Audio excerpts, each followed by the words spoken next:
Senhor Jesus Cristo. Estou com você no terceiro capítulo da lição do estudo do batismo e novos convertidos aqui na Igreja Reconstruir. E o terceiro capítulo vai falar a respeito da vida do novo ser em Cristo.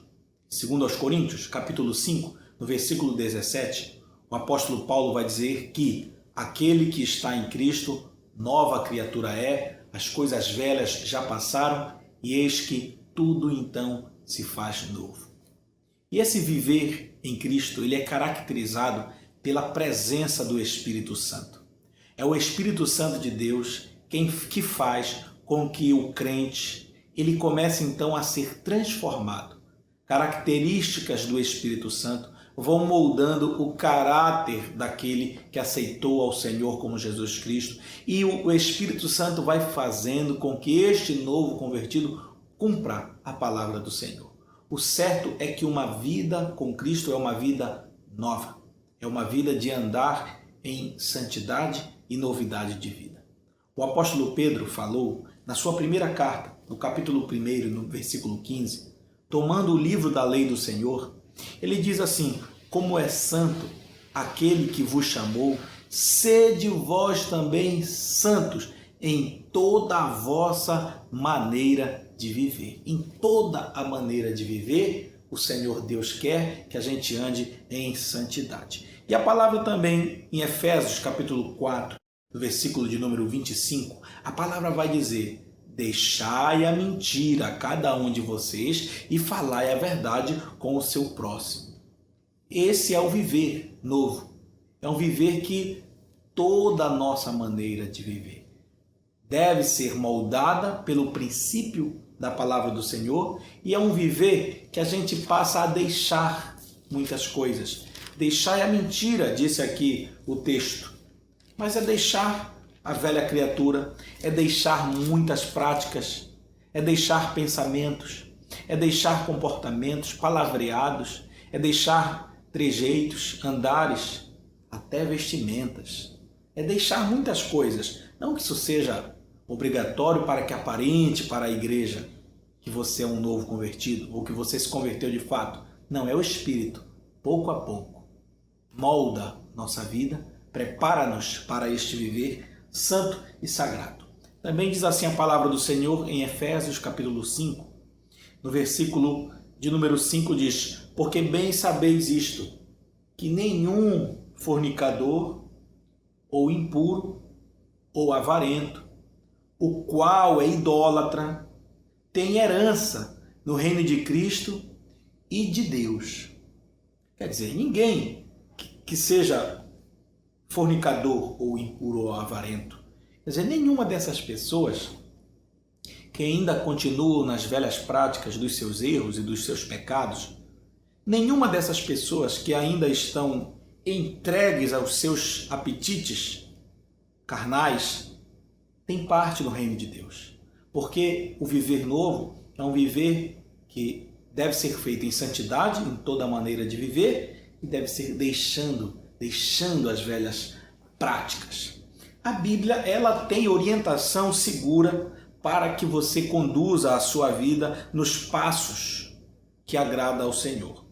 E através das páginas das Escrituras, você vai encontrando o que é que o Senhor quer que você mude, que você modifique.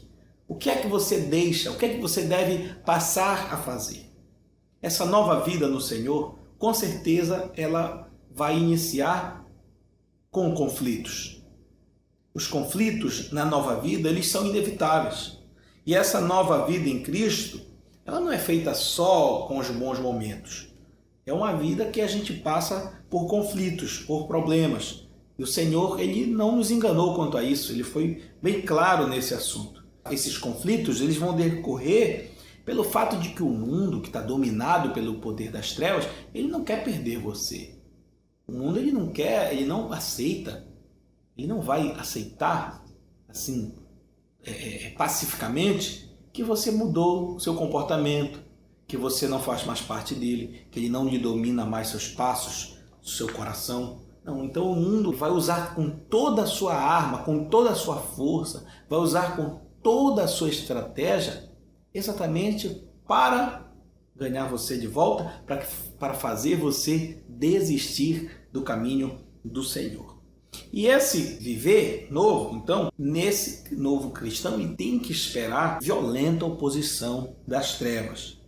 O Senhor Jesus Cristo disse no Evangelho de João, no capítulo 16, no versículo 33, o Senhor diz assim: eu tenho-vos dito isso para que em mim vocês tenham paz. No mundo vocês terão aflições, mas tenham bom ânimo, eu venci o mundo. O Senhor Jesus diz que no mundo se teria aflições, mas que era para que você tivesse bom ânimo. Não era para que você se desesperasse na hora das aflições.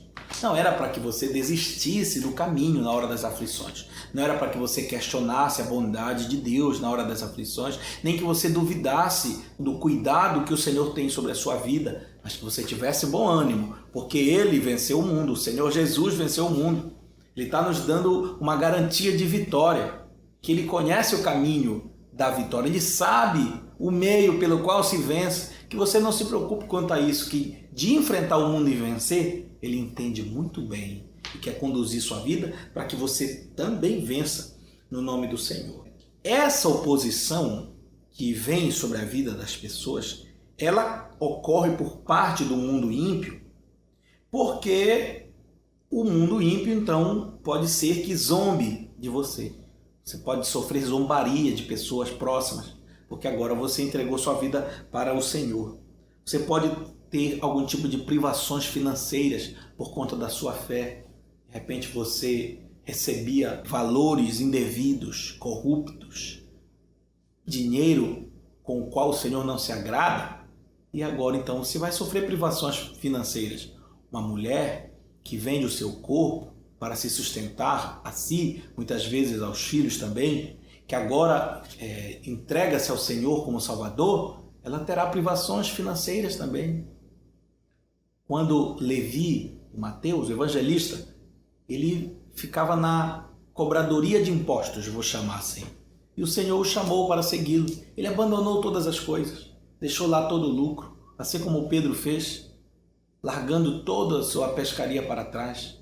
Há privações financeiras por conta desse novo viver, desse caráter, dessa maneira diferente de pensar. Há sofrimentos de zombarias, sim. Alguns casos há perdas de vantagens. Às vezes o cargo que alguém tinha era por conta da amizade de um ímpio. Esse ímpio não gostou da decisão do amigo de ter se entregado ao Senhor e agora ele perdeu vantagens. Aquela carona que alguém recebia para a faculdade de um colega ímpio, agora o colega não tem mais agrado e prazer de estar com o servo do Senhor, porque o servo do Senhor não fala mais de todos os assuntos que esse ímpio fala. O servo do Senhor julga que aquilo desagrada ao Senhor. Então também o ímpio perdeu o agrado nele, perde vantagens. Isso fazem parte dessas lutas. Essas lutas, elas também serão hostis. Deve-se esperar isso, que elas sejam assim, hostis. O apóstolo Pedro, em 1 Pedro, no capítulo 4, no verso 12, ele vai dizer: amados, não estranhem a ardente prova que sobreveio sobre vocês para tentá-los, como se isso fosse coisas estranhas. Olha, não estranhem isso, não é algo anormal para os discípulos do Senhor sofrer tentações, lutas, pelejas.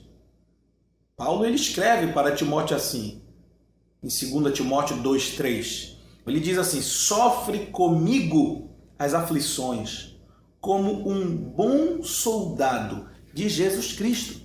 Sofre. O bom soldado de Jesus vai sofrer aflições e tem que sofrer como um bom soldado.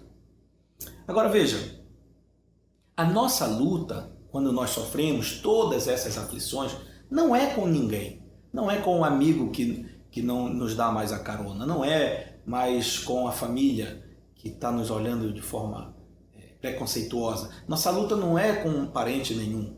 Nossa luta é contra as hostes espirituais da maldade, os demônios. É o que está escrito em Efésios capítulo 6, no versículo 12. A nossa luta não é contra carne e sangue. O que é carne e sangue? É pessoas, como eu e você, com carne e com sangue. Mas contra principados, potestades nas regiões celestes. Quer dizer, são chefes, governadores, são delegados do reino espiritual, mas delegados do mal. São contra eles que nós lutamos. Não devemos nos sentir desprotegidos, não.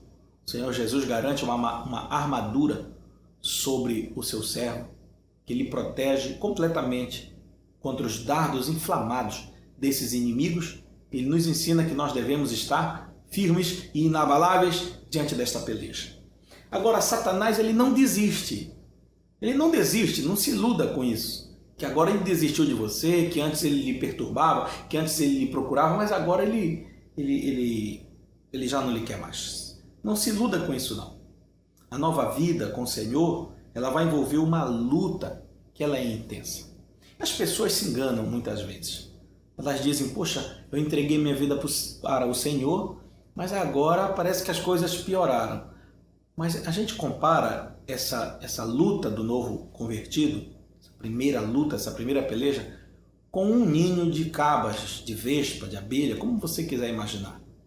O ninho pode estar lá, aquele formato oval. Por dentro do ninho estão as abelhas, as cabas, todas lá dentro, paradas, quietas, dormindo, quem sabe. E alguém vai lá e chacoalha para expulsar as cabas de lá. E elas então saem do ninho e ficam sobrevoando em redor. Aí tem barulho das asas, das cabas, e tem ferrão para todo lado, e tem aquela algazarra toda. E alguém olhando pode dizer, olha, agora encheu de cabas aí, agora encheu de vespas, de abelha. Antes não tinha nenhuma.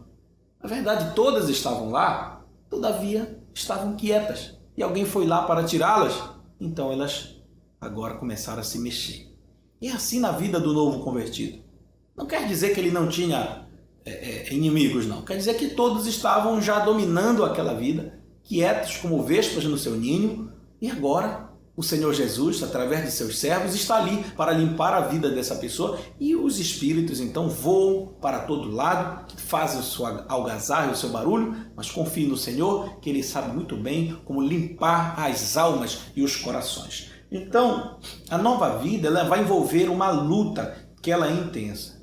E para realizar a vontade do Senhor, é como se você estivesse disputando numa corrida e os inimigos, os demônios, as obras malignas, elas tentassem te impedir de chegar lá.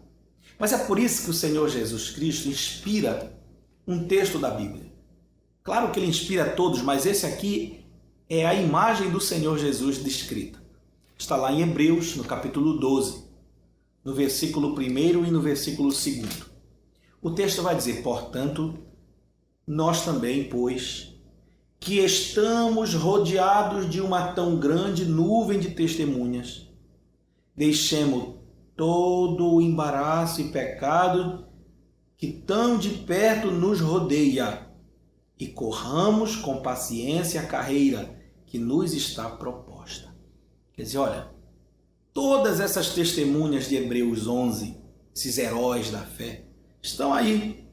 Estamos rodeados desses bons exemplos. Então vamos correr a carreira, porque esses exemplos são poderosos em Deus. Olha só o que diz o verso 34 do capítulo 11 sobre essa nuvem de testemunhas, esses heróis da fé. Diz assim que pela fé eles venceram reinos, praticaram justiça, alcançaram promessas, fecharam boca de leão, como Daniel na cova, apagaram a força do fogo, como Sadraque, Mesaque e Abed-nego, escaparam do fio da espada, da fraqueza tiraram forças, na batalha se esforçaram, puseram em fugida os exércitos dos estranhos. E as mulheres receberam pela ressurreição os seus mortos. Uns foram torturados, não aceitando o seu livramento, para alcançarem uma melhor ressurreição. E o texto vai nos dizer que esses heróis da fé tiveram lutas e provas, mas que eles também viram maravilhas. Então o que a gente faz com essas nuvens de testemunhas? A gente corre a carreira que nos está proposta. Ele vai dizer no versículo 2, olhando para Jesus, o autor e consumador da fé, o qual pelo gozo que lhe estava proposto suportou a cruz, desprezando a afronta e assentou-se à direita de Deus Pai. Então, o viver é como essa corrida. De perto te rodeia e você diz, não aceito, não tolero esse pecado que está próximo de mim. E você vai lá então e corre, tira ele de perto de você e continua a sua carreira. O cristão, ele precisa conquistar vitória sobre os vários aspectos da vida, sobre os sentimentos de egoísmo, sobre orgulho, sobre a inveja, sobre preconceitos, sobre mentira e outros pecados que são semelhantes. Cada um desses aspectos envolve uma luta também. É a batalha pela santificação e para se cumprir os propósitos de Deus. Então tem muitos motivos para ter lutas. Os resultados às vezes podem desapontar. E a gente tem que ser honesto e reconhecer isso. A nova vida em Cristo tem oscilações, tem altos e baixos. Tem momentos que você está se sentindo tão bem com o Senhor, tem outros que você acha que é o pior dos pecadores. Temos que reconhecer isso, que podem acontecer falhas, derrotas em algumas áreas da nossa vida, mas também vai acontecer vitória, vai ter alegria. Há tentações vencidas que outras horas nós vamos acabar cedendo e perdendo. A santidade na vida não significa uma perfeição absoluta. Jamais. É o que diz em 1 João, no capítulo 1, no versículo 8. Vai mostrar que essa perfeição absoluta de que não existirá erro não é verdade. O texto vai dizer assim: se dissermos que não temos pecado, enganamo-nos a nós mesmos e não há verdade em nós. Se confessarmos os nossos pecados, Ele é fiel e justo para nos perdoar os pecados e nos purificar de toda injustiça. Se dissermos que não pecamos, fazemo-lo mentiroso e a sua palavra não está em nós. Então, não existe a perfeição absoluta, mas existe alguém que confesse seus pecados e por conta da confissão dos seus pecados, receber a purificação, o sangue do Senhor Jesus Cristo. Isso que é santidade. Amém? Também, amados, o crente ele tem que aceitar a realidade das suas fraquezas. Ele não pode mentir quanto a isso. Ele tem que nutrir uma disposição de se perdoar. Não, eu errei, mas eu vou para frente. Não pode se enganar. Eu sou o Superman crente. Não erro, não falho, não perco nenhuma luta. Não. Tem que aceitar suas falhas e lutar para vencê-las. Mas o primeiro passo é o reconhecimento. Agora, há recursos para a realização dessa nova vida. Felizmente, o crente ele não está só para lutar contra os poderes do mal. Jamais. O próprio Mestre, o Senhor Jesus, prometeu a companhia todos os dias com os seus discípulos. A falha, ela vai acontecer, mas ela não tem que ser uma necessidade, uma regra, que ela deve acontecer. Quando o crente procura os recursos que Deus dá para viver uma nova vida, sem dúvida o crente alcança a vitória. Então Deus ele concede recursos para essa nova vida, para que a gente alcance o alvo de uma vida cristã digna e autêntica. Olha o que diz em Efésios, capítulo 6, versículo 13 ao 18. Por isso, você vista toda a armadura de Deus, para que você possa resistir no dia mau, o dia das lutas, o dia da provação, o dia da peleja, da tristeza, da contenda, da confusão, o dia da doença, o dia que está faltando o pão na mesa, o dia da tentação do pecado. E permanecer inabaláveis, depois de terem feito tudo. Assim, mantenham-se firmes, cingindo-se com o cinto da verdade. Quer dizer, colocar sobre o lombo de vocês um cinturão que ele é da verdade, vestindo a couraça da justiça e tendo os pés calçados com a prontidão do evangelho da paz. Além disso, usem o escudo da fé, com o qual vocês poderão apagar todas as setas inflamadas do maligno. Usem o capacete da salvação e a espada do Espírito, que é a palavra de Deus. Essa descrição dessa armadura de Deus é a armadura da época de um soldado romano. O apóstolo Paulo descreveu uma armadura completa. Capacete, couraça, que protege peitoral e costa, o cinto que atraca essa couraça, escudo que protege de dardos, espada que ataca, os pés bem calçados. É uma armadura completa para proteger a sua vida, é o recurso que ele lhe dá. Agora veja bem, além da armadura, da imagem da armadura, os atributos dessa armadura são importantes ser destacados.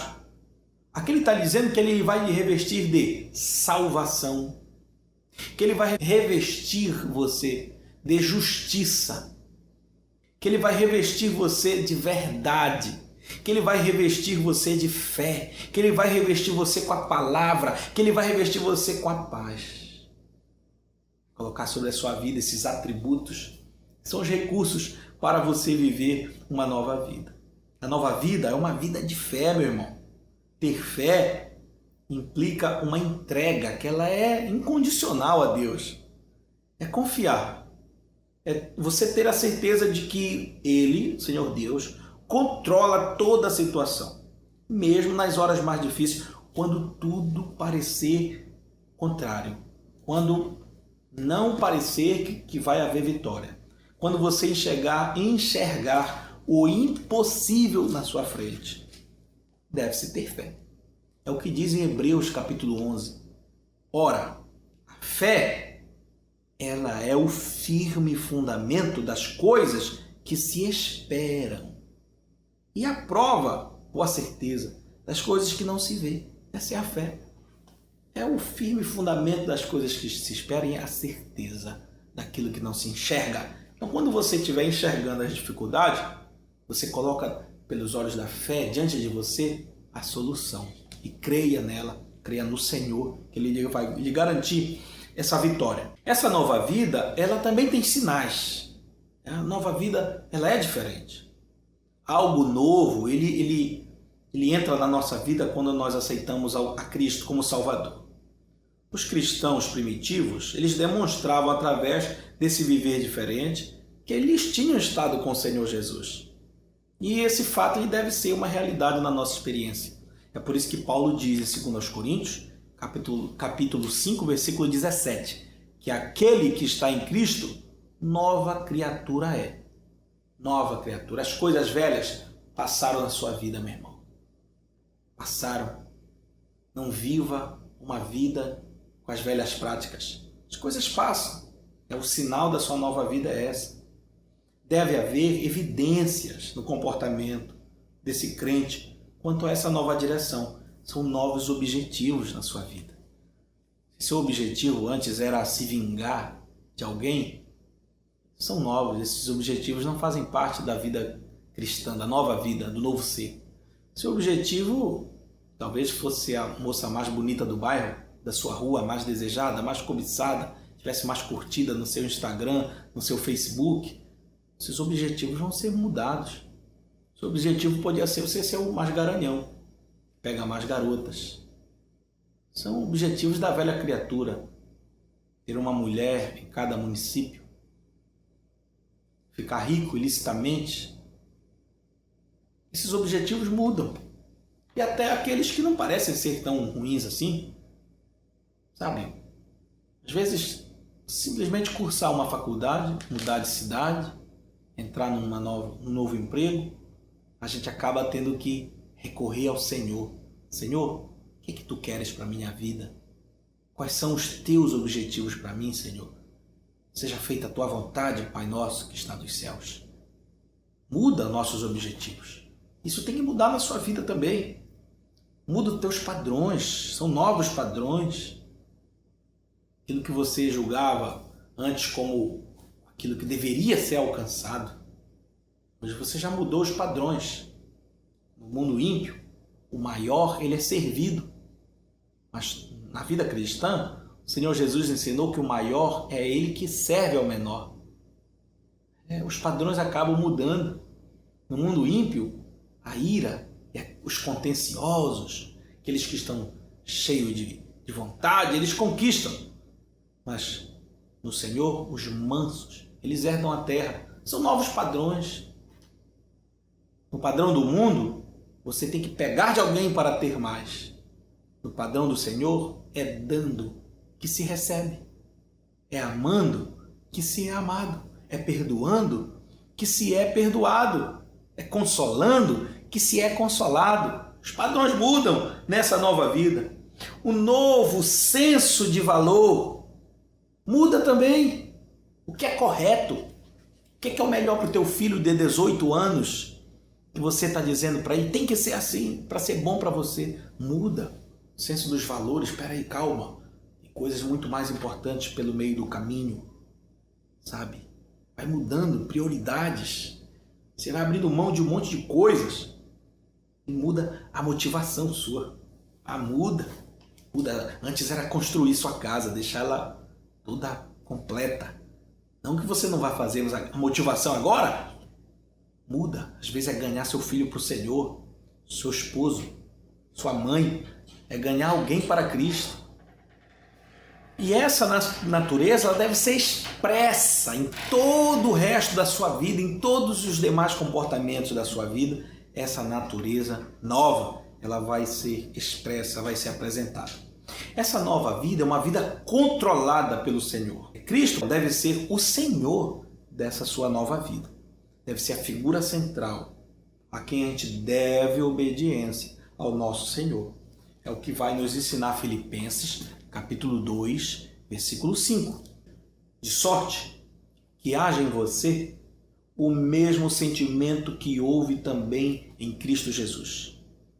Que sendo ele em forma de Deus, não teve por usurpação ser igual a Deus. Está falando aqui na terra. Quer dizer, mesmo ele sendo Deus na terra, ele não lutou para ser Deus, não.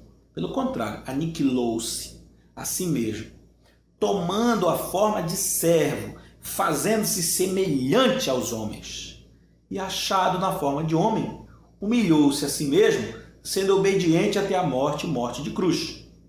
Pelo que também Deus o exaltou soberanamente e lhe deu um nome que é sobre todo nome. Para quê? Para que ao nome de Jesus se dobre todo o joelho dos que estão nos céus e na terra, debaixo da terra. E toda língua confesse que Jesus Cristo é o Senhor. É isso que está escrito aqui. Ele é o Senhor. Toda língua confesse, e a sua confessou na igreja, que Ele é o teu Senhor e o teu único Salvador. Essa vida é uma vida onde as atitudes, as ações do novo ser, elas se refletem com o amor. Que coisa que deve brotar em você é o amor do Senhor. E aquela você tem que persegui-la, perseguir urgentemente. 1 João, capítulo de número 3, vai trazer a você essa informação. Capítulo 3, versículo 17 e 18, diz assim: quem, pois, tiver bens do mundo e vendo seu irmão necessitado, lhe cerrar o seu coração, como estará nele o amor de Deus? Meus filhinhos, não amemos de palavras, nem de língua, mas por obra e de verdade. Quer dizer, o amor deve ser o árbitro da sua vida. Devemos amar o nosso próximo. Mas não é só de palavra, não, né? Eu te amo, um abraço no final do culto, passar do lado, e aí não. É com obras, com atitudes, que deve-se amar o nosso próximo. O amor cristão verdadeiro, ele ignora qualquer preconceito. Eu não vou amar esse aí não, ele é de outra igreja. Eu não vou amar esse cidadão, ele é cachaceiro. Eu não vou amar esse outro aqui não, ele usa droga. Esse outro aqui eu não vou amar não, a pele dele não é a mesma da minha. Eu não vou amar esse outro aqui, ele é homossexual. Eu não vou amar esse outro aqui por causa que isso, aquilo, outro. O amor genuíno, ele abre mão de qualquer preconceito e ama uma pessoa totalmente por ela ser uma criatura de Deus. E o preconceito de raça, preconceito de classe social, isso é muito pobre para mim, E às vezes não é só o preconceito de quem tem dinheiro com quem não tem, às vezes é de quem não tem com o que tem. Fala que aquela mulher é muito granfina, ela só quer ser, que ela anda nesse carro bonito, quando ela desce de lá com o sapato novo dela, e a pessoa se sente ofendida com o outro porque possui. Um amor sem preconceitos, amor verdadeiro, o amor cristão, ele é genuíno. Sabe? O amor cristão, ele não faz distinção de pessoas, não, ele ama. O amor, ele vai abranger esse amor cristão até o inimigo, como o Senhor Jesus Cristo ensinou. Mateus 5,44, ele nos ensinou a amar os inimigos. O amor, esse amor, ele perdoa. Ele não fica alimentando vingança contra ninguém. E é bom que a gente note que uma das características desse amor é que esse amor sempre ele se concretiza em um ato, em alguma coisa. Então, assim, uma nova vida nesse novo ser consiste em demonstrar amor, não simplesmente falar ou pregar sobre amor. O envolvimento nessa vida, essa nova vida, no trabalho da igreja, deve vir também, deve acompanhar esse novo crente. Porque Cristo amou a igreja, Cristo deu a si mesmo pela igreja, está escrito em Efésios 5,25. E o novo crente, ele também ama a igreja, ele também dá a vida, em certo sentido, por amor a esta igreja.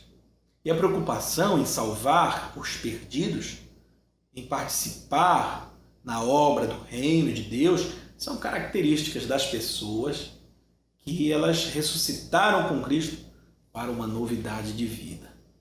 Certo? Se preocupe com almas também. Se preocupe com aqueles que ainda não alcançaram essa graça maravilhosa que você tem alcançado. Agora, existe um impacto na nova vida. O crente que possui uma nova vida em Cristo, ele produz um impacto sobre outras pessoas que sempre vai resultar em bênçãos. Olha o que diz Mateus 5, 13, 14. Vai dizer assim: você é o sal da terra.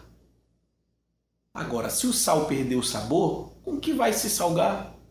Não serve mais para nada este sal, senão para ser pisado, jogado na terra, pisado pelos homens. Você é a luz do mundo, ele está falando. Não se pode esconder uma cidade construída sobre um monte. O impacto que você causa quando você é do Senhor, você é o tempero da sua família. Você posta sobre um monte, uma cidade construída que todo mundo vê. Você é luz que brilha. Há um impacto quando você fala, há um impacto quando você chega, há um impacto quando você intercede, quando você ora, há um impacto quando você aconselha, há um impacto. Você não é agora o novo crente, aquele que está sendo sempre o julgador, o espinho na carne de alguém, aquele que está sempre acusando alguém, porque se alguém não conhece a verdade. Não, não, não. Você é o tempero, a mudança, aquele que causa satisfação boa, porque você passa a Deus para as pessoas. Há esse impacto.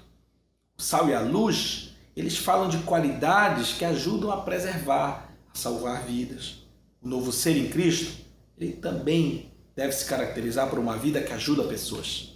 Uma vida que pessoas voltam das trevas e vão para a maravilhosa luz do Senhor. Terminou aqui nossa terceira lição, mas eu quero deixar duas reflexões para você. A primeira é que a nova vida em Cristo ela é diferente. Segundo aos Coríntios 5,17, falamos muito aqui. Aquele que está em Cristo, nova criatura é, as coisas velhas passaram e eis que tudo se fez novo. Procure fazer uma comparação entre a sua vida de antes e a sua vida de depois de aceitar o Senhor. Pergunta que eu lhe faço: houve modificações? Segunda questão, a nova vida ela é caracterizada pelo controle de espírito ou do espírito. Em Gálatas 5, 22, 26, você vai encontrar uma série de atitudes que caracterizam um novo comportamento que é moldado por Cristo. Procure desenvolver estes aspectos na sua vida. Mas o fruto do Espírito é amor, alegria, paz, paciência, benignidade, bondade, fé, mansidão e domínio próprio. Contra essas coisas não há lei. E os que são de Cristo crucificaram a carne com as suas paixões e concupiscências. Se vivemos no Espírito, andemos também no Espírito. Não sejamos cobiçosos de vanglórias, irritando-nos uns aos outros, invejando-nos uns aos outros. Não. Amor mútuo, preocupação com o crescimento do outro. Você procure viver essa vida nova, você busque essa vida nova porque é uma dimensão maravilhosa, é o Senhor próximo de você, é sentir o aconchego dele todos os dias. Que o Senhor nos abençoe. Amém.